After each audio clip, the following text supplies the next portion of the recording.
Kenapa? Karena dibully habis-habisan di IG. Itu case nyata, ya. Jadi hal-hal kayak gitu yang bikin remaja itu di masa-masa dia itu masih belum stabil emosinya. Karena ada keterbatasan ekonomi, si miskin nggak bisa mengakses kesehatan dental. Itu adalah orang lain yang merasakan. Contoh, jiwa jatuh dari lantai 3, dia masuk ke rumah sakit. Yang lihat Fania nggak pernah tahu rasanya jatuh kayak gimana sakitnya biasa. Kalau ini namanya PTSD.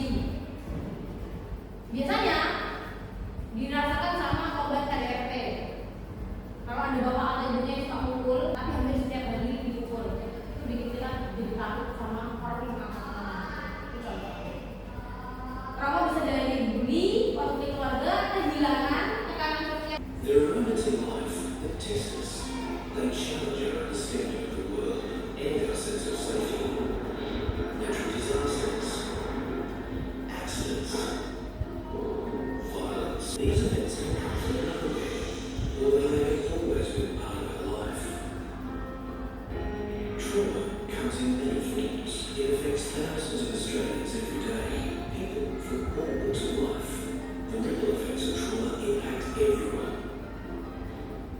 After a traumatic event,